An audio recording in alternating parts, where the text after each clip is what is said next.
वाली वीडियो में हम ऑर्गेनिक केमिस्ट्री के बेसिक्स पढ़ेंगे। ऑर्गेनिक केमिस्ट्री की इंट्रोडक्शन, इसके साथ ही साथ उसकी क्लासिफिकेशन और ऑर्गेनिक कंपाउंड्स की रिप्रेजेंटेशन के लिए कौन कौन से आद फार्मूलेज यूज़ होते हैं। तो चलिए शुरू करते हैं। सबसे पहली बात, ऑर्गेनिक केमिस्ट्री की हिस्ट्री में सबसे मेन रोल लेवॉइजर का रहा, क्योंकि वर्ड ऑर्गेनिक जो है वो लाइफ से निकली हुई है। तो पहले लोग कहते थे कि लिविंग थिंग्स मतलब एनिमल्स से जितने भी कंपाउंड्स डिराइव्ड हुए हैं वो ऑर्गेनिक कंपाउंड्स कहलाते थे, और जितने भी प्लांट से डिराइव्ड होते थे वो इनऑर्गेनिक कंपाउंड्स कहलाते थे। इसके बाद लेवॉइजर आए थे। लेवॉइजर ने कहा था कि नहीं, ऑर्गेनिक कंपाउंड्स ऐसे नहीं कहलाते, बल्कि organic compounds are on the basis of vital force theory. अब ये वाइटल फोर्स थ्योरी क्या है? वाइटल फोर्स थ्योरी हमें बताती है organic compounds are form under the influence of mysterious forces. कहने का मतलब ये है, और वाइटल फोर्स थ्योरी कह रही है कि ऑर्गेनिक कंपाउंड से निकलते हैं और इनऑर्गेनिक कंपाउंड से निकलते हैं। आप ऑर्गेनिक से इनऑर्गेनिक नहीं बना सकते, ना आप इनऑर्गेनिक से ऑर्गेनिक बना सकते। वाइटल फोर्स थ्योरी को रिजेक्ट किया था फ्रेडरिक होलर ने। फ्रेडरिक होलर ने क्या किया, एक और इनऑर्गेनिक कंपाउंड से लिया NH4CnO, अमोनियम साइनाइड। इसको थोड़ा सा हीट अप किया केमिकल प्रोसेसेस के थ्रू, रीअरेंजमेंट की, तो इससे क्या बना लिया NH2C double bond O NH2। ये क्या है? यूरिया है। यूरिया एक और ऑर्गेनिक कंपाउंड एक्सप्लोजिव मटेरियल में यूज़ होती है, और साथ ही साथ ये फर्टिलाइज़र्स में इसका मेन रोल रहा है। तो अमोनियम साइनाइड हमारे पास क्या है? एक और इनऑर्गेनिक कंपाउंड है, और इससे क्या बना लिया? एक और ऑर्गेनिक कंपाउंड बना लिया। तो फ्रेडरिक होलर ने वाइटल फोर्स थ्योरी को रिजेक्ट किया और इसने एक आध इनऑर्गेनिक कंपाउंड से एक आध ऑर्गेनिक कंपाउंड बना लिया। तो लेटेस्ट आजकल हम ऑर्गेनिक कंपाउंड्स क्या कहते हैं? हम कहते हैं organic compounds are those compounds which are derived from hydrocarbons and their derivatives. ऐसे कंपाउंड्स जो अख़ज़ किए हुए हो, निकले हुए हो हाइड्रोकार्बन से और उनकी डेरिवेटिव्स। अब हाइड्रोकार्बन्स क्या होते हैं? Hydrocarbons are the covalently bonded compound of carbon and hydrogen in which the carbon atom is the main constituent. Hydrocarbons क्या होते हैं? कोवेलेंटली बॉन्डेड कार्बन और हाइड्रोजन के बॉन्ड होते हैं, जिसमें हमारे पास जो कार्बन होता है वो मेन कॉन्स्टिट्यूएंट होता है। हमें पता है कि हाइड्रोकार्बन्स में हाइड्रोजन हो गया, कार्बन हो गया, तो ये ऑर्गेनिक कंपाउंड्स में मेन कंस्टिट्यूएंट होता है कार्बन, और इसके साथ हाइड्रोजन्स भी होते हैं। लेकिन इसके अलावा कुछ और भी एटम्स हो सकते हैं, like nitrogen, like oxygen, like x group halide, fluorine, chlorine, bromine, iodine, और CHNO, X, S, P, sulphur भी हो सकता है, फास्फोरस भी हो सकता है। लेकिन यहाँ पर मेन कंस्टिट्यूएंट कार्बन और हाइड्रोजन होते हैं। इनके अलावा नाइट्रोजन हो सकता है, ऑक्सीजन हो सकता है, एक्स ग्रुप हैलाइड वाला ग्रुप हो सकता है, सल्फ़र हो सकती है, और फास्फोरस हो सकता है। ऑर्गेनिक कंपाउंड्स की रिप्रेजेंटेशन कैसे होगी? ऑर्गेनिक कंपाउंड्स की रिप्रेजेंटेशन के लिए एक्चुअली चार आध फार्मूलेज यूज़ होते हैं। सबसे पहला हमारे पास होता है मॉलिक्यूलर फार्मूला, फिर इसके बाद स्ट्रक्चरल फार्मूला, फिर इसके बाद कंडेंस्ड फार्मूला, और इसके बाद क्रॉस डॉट फार्मूला। तो molecular formulas are those formulas which shows exact number of atoms, जो एग्जैक्ट या which shows total number of atoms. मतलब मॉलिक्यूल से निकला हुआ तो ऐसा फार्मूला जो आपको टोटल नंबर ऑफ एटम्स बता। सपोज ब्यूटेन के केस में C4H10, तो यहाँ पे ब्यूटेन का ये मॉलिक्यूलर फार्मूला हुआ। यहाँ पर 4 कार्बन और 10 आध हाइड्रोजन यूज़ हुए। तो स्ट्रक्चरल फार्मूला क्या होगा? स्ट्रक्चरल फार्मूला मैं यहाँ पे लिख रहा हूँ, और those formulas which shows exact arrangement of atoms, जो आपको क्या बताए? एग्जैक्ट अरेंजमेंट ऑफ एटम्स बता दें। एग्जैक्ट अरेंजमेंट से मतलब ये है तो उसका प्रॉपर स्ट्रक्चर आपको बता दे। सपोज़ मैं यहाँ पे लिख रहा हूँ कार्बन 1 2 3 4, इसके साथ हाइड्रोजन कितने हो सकते हैं 1 2 3, यहाँ पे 1, यहाँ पे भी 1।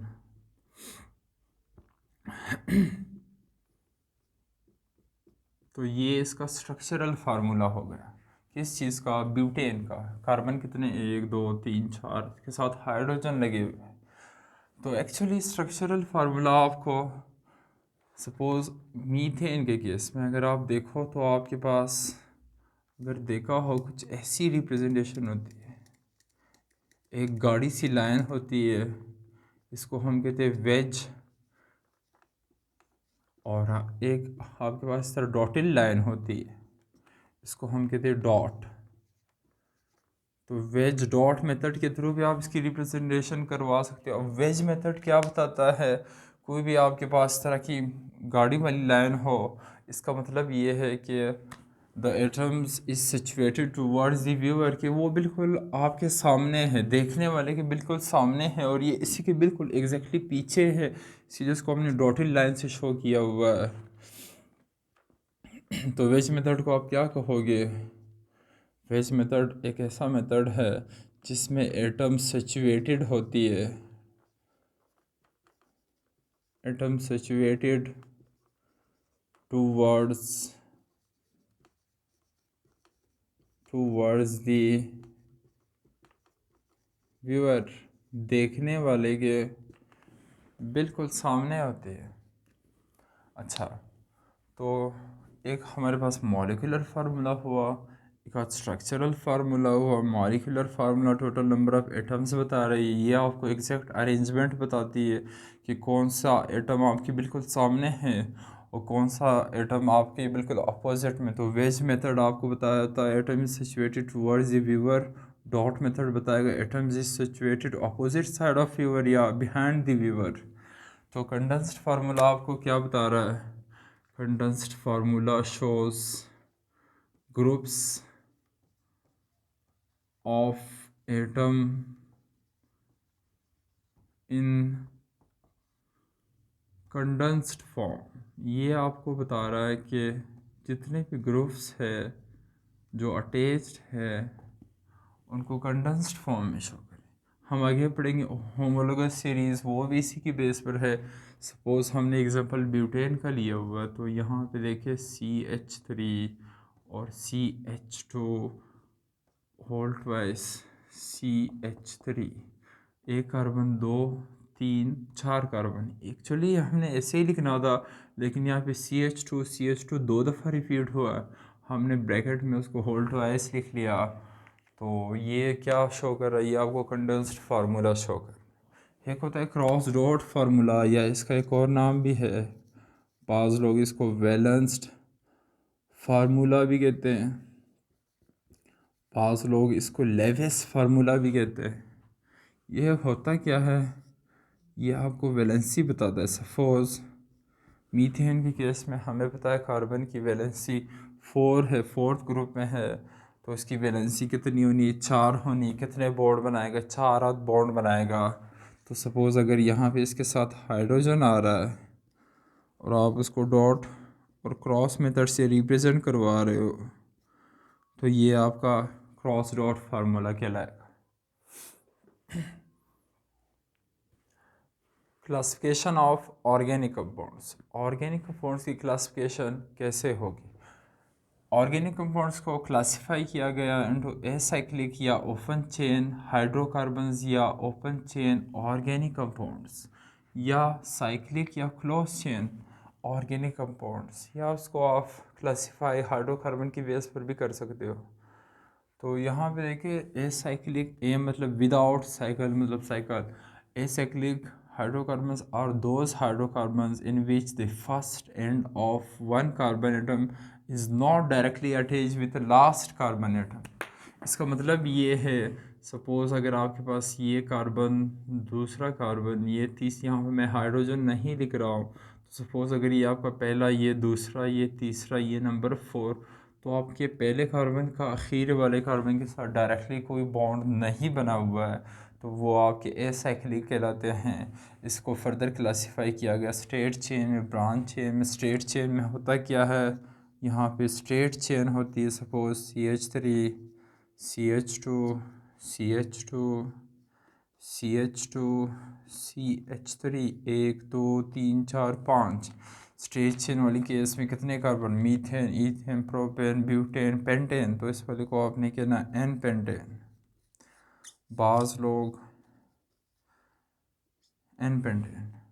और अगर सपोज़ कोई भी एक आध ब्रांच आ जाती है CH3 CH, यहाँ से देखें CH3 और यहाँ पे देखो 1 2 3, तो यहाँ पे CH2 CH3। अब यहाँ पे एक आध सब्स्टिट्यूएंट आ गया, कोई भी ब्रांच आ गया तो उसको ब्रांच चेन हाइड्रोकार्बन्स या ब्रांच चेन ऑर्गेनिक कंपाउंड्स कहेंगे। और इस वाली केस में इसको अगर आप एन पेंटेन कह रहे हो कॉमन नेम्स में, इसको आप आइसो पेंटेन कहोगे। अगर ये वाला सब्स्टिट्यूएंट यहाँ पे एक सब्स्टिट्यूएंट होता तो भी आइसोपेंटेन होता।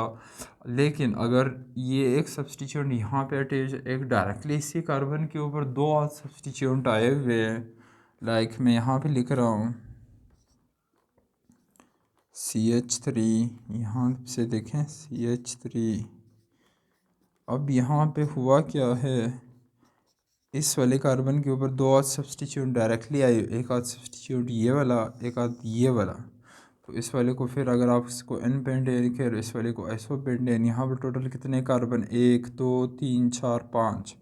तो इस वाले को फिर आपने क्या कहना है, नियो पेंटेन।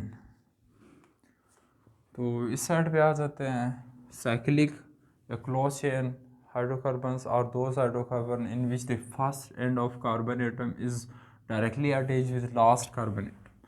कार्बन सपोज ये कार्बन 1, ये वाला कार्बन 2, यहाँ पे देखिए कार्बन 3, यहाँ पे कार्बन 4, और इनके दरमियान डायरेक्टली रिलेशनशिप है। कहने का मतलब ये है पहला कार्बन आखिर वाले कार्बन के साथ डायरेक्टली अटैच्ड है, तो इस वाले को साइक्लिक हाइड्रोकार्बन्स कहेंगे या साइक्लिक ऑर्गेनिक कंपाउंड्स कहेंगे। वो एक्चुअली साइकिल की फॉर्म में आएंगे। तो फिर इसको क्लासीफाई किया होमोसाइक्लिक, हेटेरोसाइक्लिक। होमोसाइक्लिक एक्चुअली बने हुए होमोसाइक्लिक और दोज साइक्लिक ऑर्गेनिक हाइड्रोकार्बन्स या ऑर्गेनिक कंपाउंड्स या दो cyclic organic compounds which are composed of only carbon and hydrogen. वो सिर्फ कार्बन और हाइड्रोजन से बने हुए हैं। यहाँ पे देखिए एरोमेटिक की केस में एरोमेटिक हाइड्रोकार्बन या बेंजोआइड हाइड्रोकार्बन्स, यहाँ पे होता क्या है, सिर्फ बेंजीन वाले स्ट्रक्चर्स आपको कहीं पे दिखाई दे लाइक दिस, इस वाले को आप बेंजीन कहोगे। तो यहाँ पे बेंजोआइड स्ट्रक्चर जितने भी आपको मिलेंगे या बेंजीन की स्ट्रक्चर के ऊपर आपको एक आध कोई भी ग्रुप मिलेगा, सपोज यहाँ पे OH है, तो इस वाले को फिर आप क्या कहोगे, फिनॉल कहोगे। और एसाइक्लिक वाली केस में क्या होता क्या है, इनको नॉन बेंजोआइड स्ट्रक्चर कहते हैं। नॉन बेंजोआइड ये बेंजीन के अलावा वाले स्ट्रक्चर्स होते, सिंपल साइकिल वाली फॉर्म में होते। सेंटर में यहाँ पे जो मैंने सर्कल ड्रॉ किए हुए ये डबल बॉन्ड को शो कर रहे हैं। हम आगे वाले लेक्चर्स में कंजुगेशंस वगैरह डिटेल्स में पढ़ेंगे तो उनमें इसको अच्छी तरह कवर करेंगे। तो फ़िलहाल इनके सेंटर में डबल बॉन्ड होती है, alternation of single and double bond हो रही है, जिसको हम कंजुगेशन कहते हैं। खैर उसको बाद में डिस्कस करेंगे, फ़िलहाल इसकी इनकी टेंशन ना ले। यहाँ पे देखिए, यहाँ पे cycle suppose 1 carbon 2 carbon 3 carbon, अगर यहाँ पे 3 आध कार्बन डायरेक्टली एक दूसरे के साथ अटैच्ड है, साइकिल फॉर्म में एक साइकिल बनाई हुई, तो इसको साइक्लो मीथेन ईथेन प्रोपेन, इस वाले को साइक्लो प्रोपेन कहेंगे। और सपोज़ अगर आपके पास ये इस तरह का एक स्ट्रक्चर आया हुआ है, methane ethane propane butane pentane, इस वाले को साइक्लोपेंटेन कहेंगे। मीथेन ईथेन प्रोपेन, इस वाले को साइक्लोप्रोपेन कहेंगे। और सपोज़ अगर आपके पास ये इस तरह का एक स्ट्रक्चर आया हुआ है, methane ethane propane butane pentane, इस वाले को साइक्लोपेंटेन कहेंगे।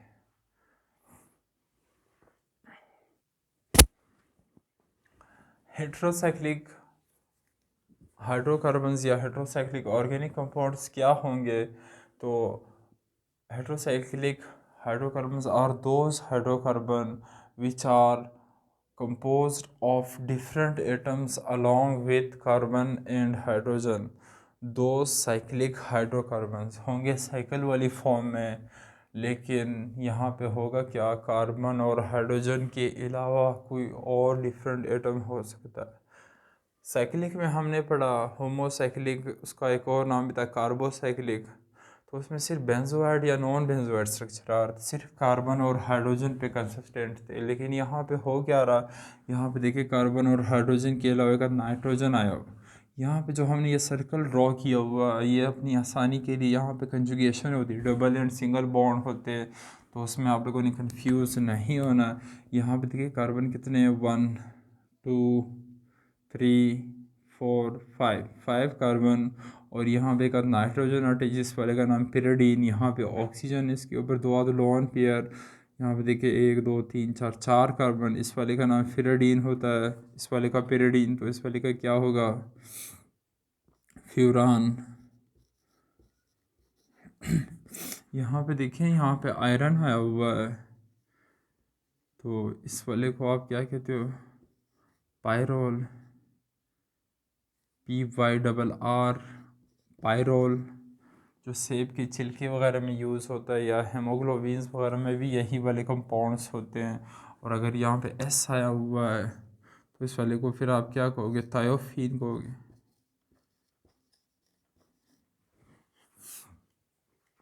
तो कहने का मतलब ये है, कार्बन और हाइड्रोजन के अलावा कोई डिफरेंट एटम, यहाँ पे डिफरेंट एटम क्या, नाइट्रोजन यूज़, यहाँ पे ऑक्सीजन, यहाँ पे आयरन, यहाँ पर क्या, सल्फ़र यूज़। तो ये वाले आपके पास होने हेटेरोसाइक्लिक हाइड्रोकार्बन्स। अगर आपके पास ऐसे थे, सपोज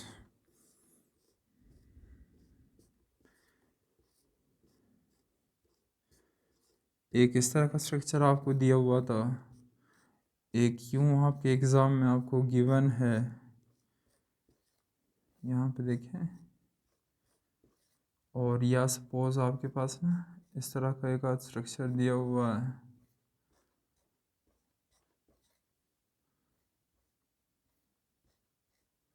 इस तरह के स्ट्रक्चर दिए, क्या ये हेटेरोसाइक्लिक होंगे या नहीं होंगे। यहाँ पे देखिए बेंजोइड वाले स्ट्रक्चर है, एक बेंजीन कंडेंस्ड है किसी दूसरे बेंजीन के साथ, तो इस वाले का नाम क्या होगा, इस वाले का नाम होना है नेफ्थलीन।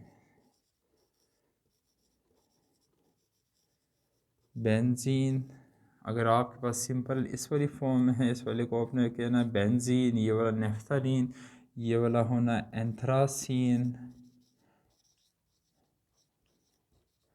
और अगर आपके पास दो बेंजीन, एक कंडेंस्ड है उसकी डिफरेंट पोजीशंस पे, तो इस वाले को आपने फिनंथ्रीन कहना है।